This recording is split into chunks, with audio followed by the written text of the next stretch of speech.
की स्वतंत्रता, प्रतिष्ठा और अवसर की सत्ता प्राप्त करने के लिए तथा उन सब में व्यक्ति की गरिमा, राष्ट्रीय एकता और अखंडता सुनिश्चित करने वाली बंधुता बढ़ाने के लिए दृढ़ संकल्प होकर अपने संविधान सभा में आज तारीख 26 नवंबर 1949 को ईदत द्वारा इस संविधान को अंगीकृत, अधिनियमित और आत्मार्पित करते हैं। ये भारत के लोगों के द्वारा उठा हुआ संविधान भारत के लोगों के लिए ये उसकी प्रस्तावना है और आप उसको अपने घर पर लगाएंगे। मैं केवल एक लाइन आपके लिए है एक मिनट कि आप जीवन में कोई ऐसा काम ना करना,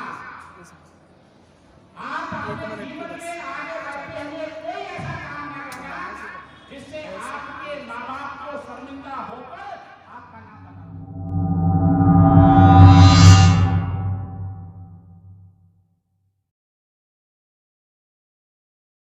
मंच पर आकर अपना स्थान ग्रहण करने की कृपा करें।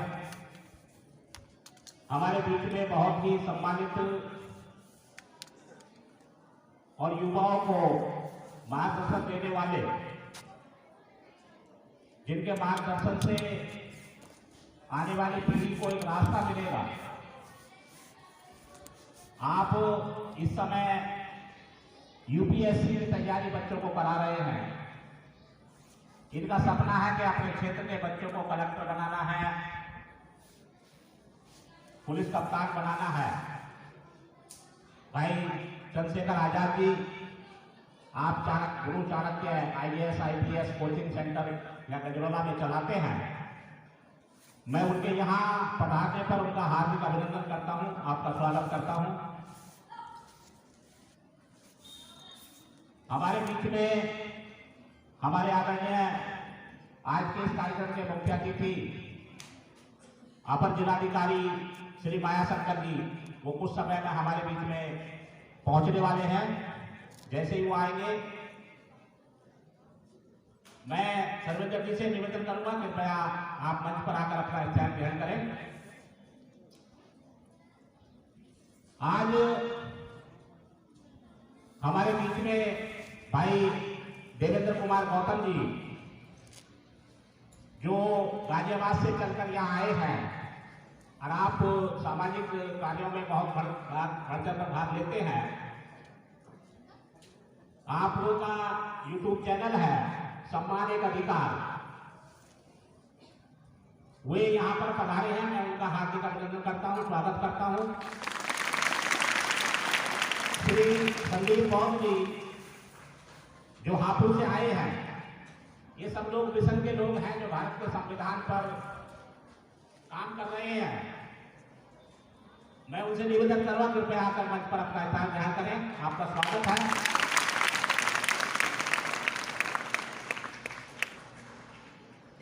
इस भारत के अंदर गुरु जी नहीं आए भी,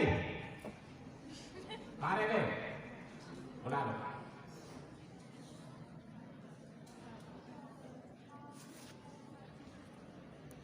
नवंबर 1949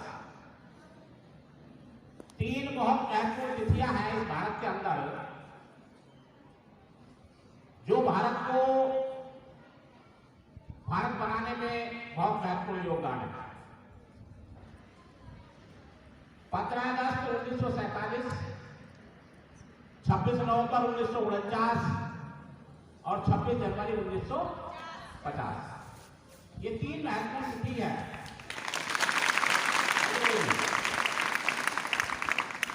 और तीनों तिथियों का अपना योगदान है, अपना एक महत्व है।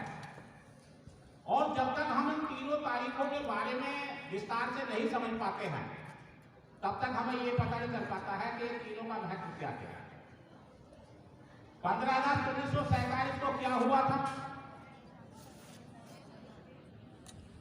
देश आजाद हुआ। किनसे? अंग्रेजों से। 26 नवंबर 1949 को क्या हुआ था? 26 नवंबर 1949 को भारत का संविधान तैयार हो गया था और भारत के लोगों के द्वारा लिखा हुआ भारत का संविधान भारत के लोगों को समर्पित आत्मार्पित किया गया। और 26 जनवरी 1950 को 26 जनवरी 1950 को भारत का संविधान पूर्णतः लागू हुआ था। यानी कि स्वतंत्रता से होते हुए हम गणतंत्र की तरफ को चले। 15 अगस्त को हम स्वतंत्र हुए और 26 जनवरी को हम गणतंत्र हुए। इन दोनों का अलग अलग महत्व है। सम्मानित साथी, हमारे विद्यालय के जो जितने भी अध्यापक गण हैं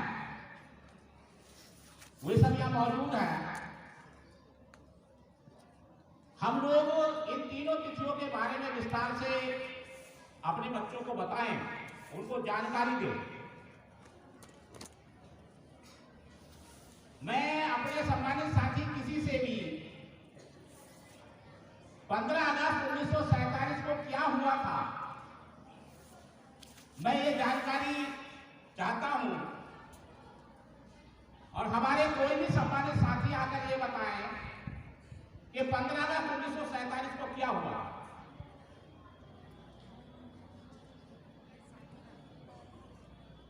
बताएंगे कोई?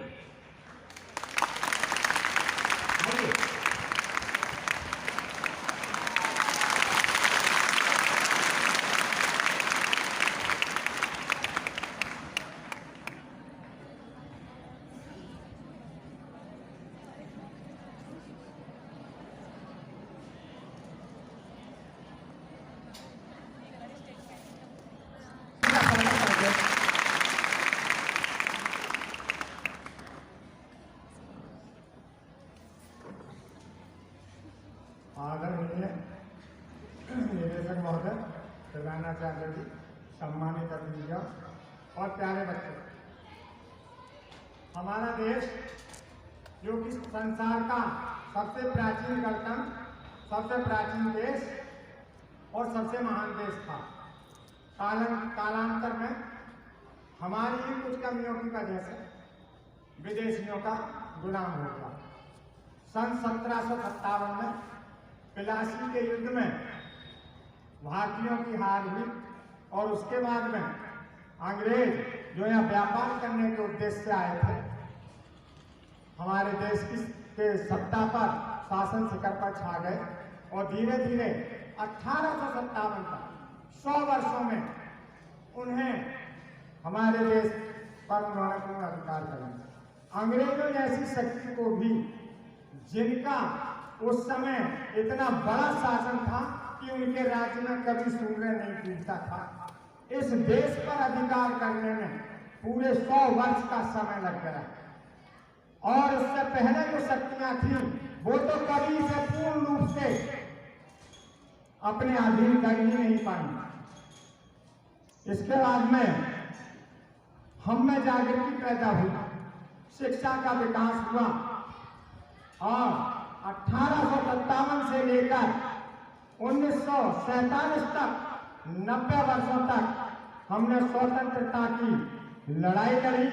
हमारे अनेक वीर पुरुषों ने बलिदान दिया। कहते हैं 7-7.5 लाख लोगों के बलिदान देने के उपरांत ये आजादी हमें प्राप्त हुई और आजादी हमें 15 अगस्त सन 1947 को प्राप्त हुई थी। रात के 12 बजे अंग्रेज सत्ता हस्तांतरित करके, सत्ता का हस्तांतरण था, सत्ता अंग्रेजों ने हमारा सत्ता का हस्तांतरण, लेकिन ये भारतीयों के लिए आजादी थी। इसके बाद हमारे देश में कैसी शासन प्रणाली होनी चाहिए? संसार में 2 तरह की शासन प्रणाली थी, राजतंत्रात्मक, प्रजातंत्रात्मक, और इन दोनों में भी अनेक प्रकार की थी। उसमें गणतंत्रात्मक जो शासन प्रणाली वो विश्व की सर्वोत्तम शासन प्रणाली मानी गई है। हमारे यहाँ राजतंत्र भी गणतंत्रात्मक होता था। देखिए, राजा भी रात में भेष बदल कर किसी को कोई दुख तो नहीं है देखने के लिए निकलता था। तो यहाँ के तो राजतंत्र में भी गणतंत्र होता था और गणतंत्र प्रणाली भारत की देन है। प्राचीन काल में मौर्य काल में, उससे पहले महाजनपद काल में हमारे देश में 36 गणतंत्र थे। तो ये कोई नई शासन प्रणाली नहीं है, और आज हमारा देश उसी गणतंत्र प्रणाली के अंतर्गत आकर पुनः पुराने स्थान को प्राप्त करता जा रहा है। आज हम विश्व के लिए मानव तकनीक, मानव श्रम जो है निर्यात कर रहे हैं। हम भारत का इंजीनियर, भारत का डॉक्टर, भारत का अध्यापक हर एक क्षेत्र में भारतीय विदेशी संस्थाओं में, विदेशों में छाए हुए हैं। और यह स्थिति रही तो अगले कुछ वर्षों में भारत पुनः अपने जगत गुरु के स्थान को ग्रहण कर लेगा। बस यहीं पर मैं अपनी वाणी को विराम देता हूं, और आप उसकी आने वाली पीढ़ी हैं। 1947 का जो दिन है, ये हमारा दिया हुआ नहीं है।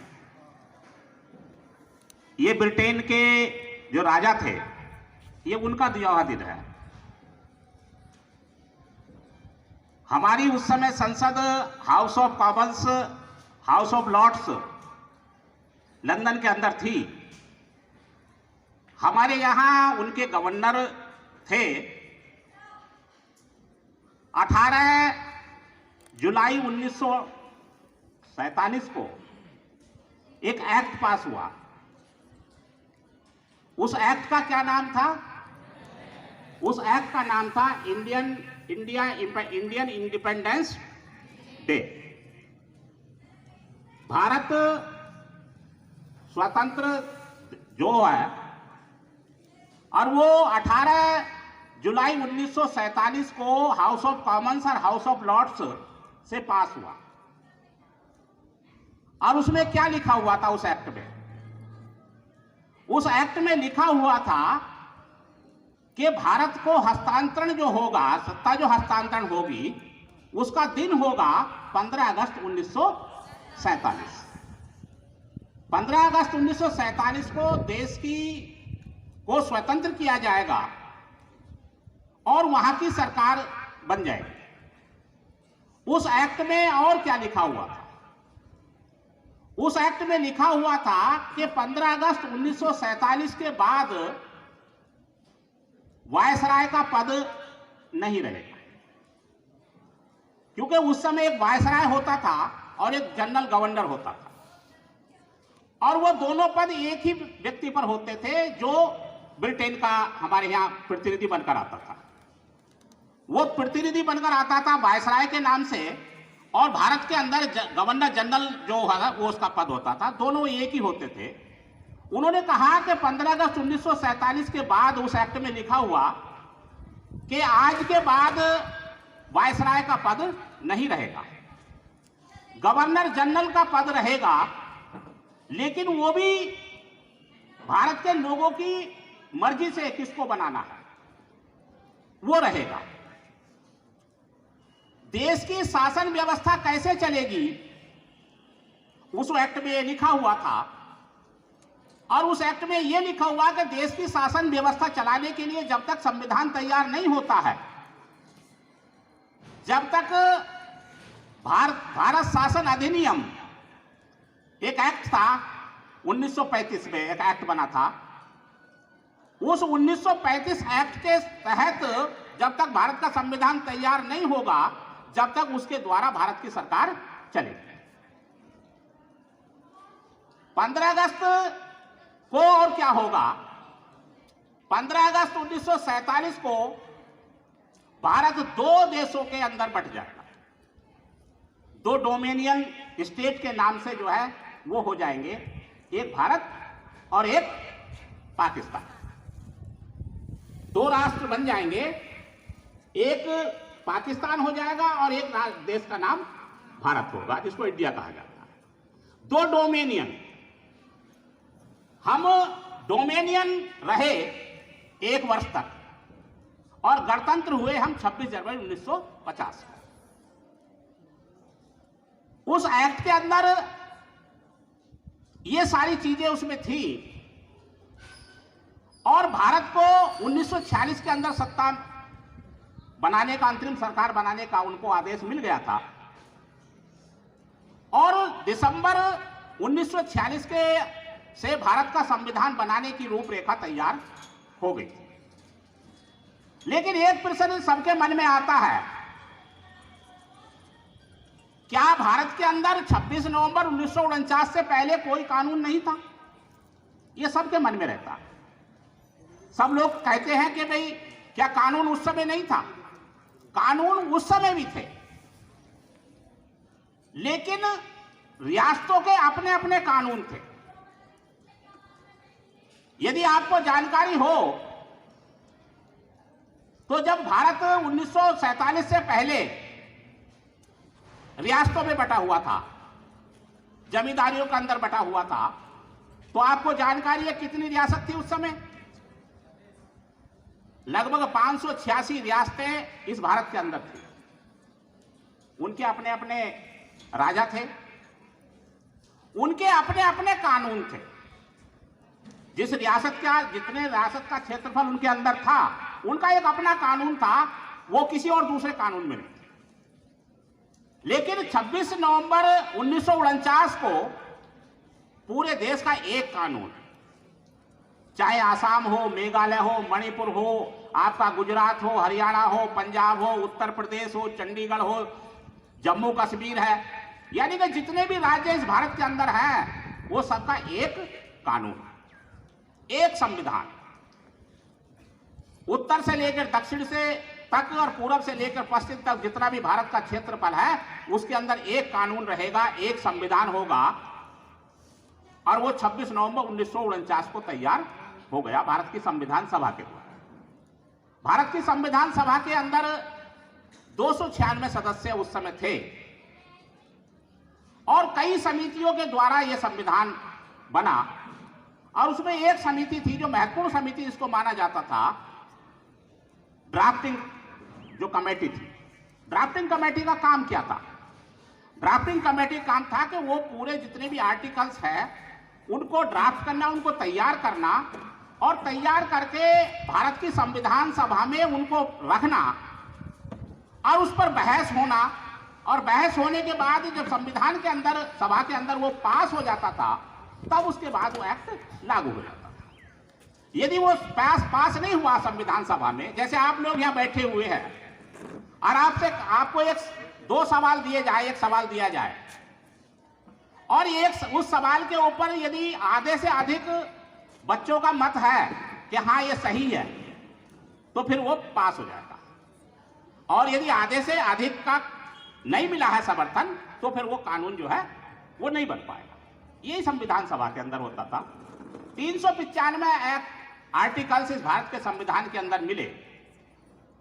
जब आप उसको पढ़ोगे तो पूरा आपको समझ में आएगा।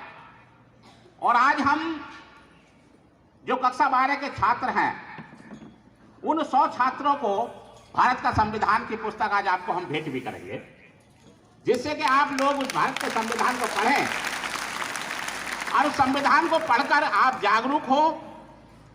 एक भारत के जागरूक नागरिक होने के नाते आप दूसरों को जागरूक करें। यही हमारा आज का यहां उद्देश्य है। और उद्देश्य के साथ साथ ये हमारी कल्पना है कि मजबूत भारत, सशक्त भारत, विकसित भारत, शिक्षित भारत कब बनेगा?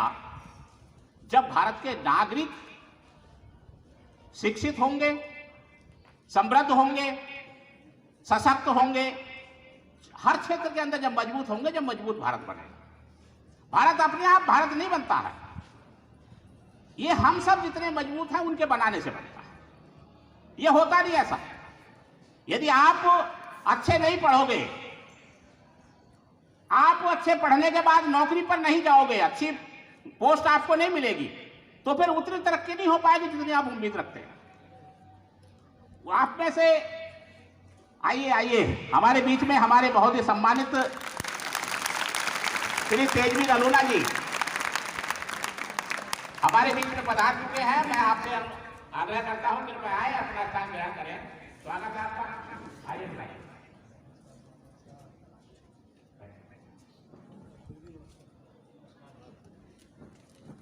हमारे विद्वान वक्ता इस भारत के संविधान के पर आपको विशेष जानकारी देंगे जानकारी है उन लोगों के पास कि जिनका बहुत अध्ययन है,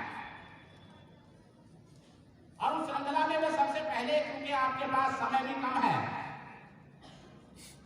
क्योंकि आप IAS IPS की कोचिंग चला रहे हैं, गजरौला के अंदर एक ऐसा निर्माण कर रहे हैं, और ये मुझे पूरा भरोसा है कि आने वाले 1-2 वर्ष के अंदर इस गजरौला क्षेत्र से कोई ना कोई एक कलेक्टर या पुलिस कप्तान जरूर बन जाएगा। जैसा उनका प्रयास है उससे हमें पूरा हो। ये परिकल्पना हमारी होनी चाहिए। जब हम ऐसी परिकल्पना करेंगे तभी इस प्रकार की प्रतिभाएं निकल कर आएंगी। जब IAS IPS का कोचिंग सेंटर यहाँ मिल जाएगा और यहाँ पर है, तो जरूर कोई ना कोई उसको उसका लाभ मिलेगा। जो सुविधाएं हमारे क्षेत्र के अंदर नहीं है, तो हो सकता है कि वो चीजें हमें प्राप्त ना हो पाए। यदि आपसे 20-25 साल पुराने हम चले जाएं, 30 साल हम पहले चले जाएं, तो 30 साल पहले अमरोहा से पहले डिग्री कॉलेज नहीं था। JS डिग्री कॉलेज से पहले, अमरोहा से पहले डिग्री कॉलेज नहीं था। उसके बाद में मुरादाबाद था। अब जो उस समय पढ़ने जाते थे डिग्री कॉलेज में, 3% बच्चे जाता था, 2-3% मुश्किल से पहुंच पाते। आज हर शहर के अंदर 2 डिग्री कॉलेज हो गए, हर क्षेत्र के अंदर इंटर कॉलेज हो गए। तो जब ये इंटर कॉलेज बने, डिग्री कॉलेज बने, तभी तो ये सुविधाएं मिली, तभी तो हम यहाँ तक पढ़ पा रहे हैं। शायद ये जो इंटर कॉलेज है, ये यहाँ पर स्थापित ना होता तो जितने बच्चे यहाँ पढ़ रहे, हो सकता था कि आगे बच्चे ना भी पढ़ पाए, क्योंकि हम सुविधाएं नहीं मिलेंगी तो हम उसका फायदा उठाएंगे। तो मैं श्री चंद्रशेखर जी से निवेदन करूंगा कि कृपया आए और बच्चों के साथ साथ हमारा भी मार्गदर्शन करें। भारत के संविधान पर, इस महत्वपूर्ण दिन पर आप, भारत के संविधान पर आपके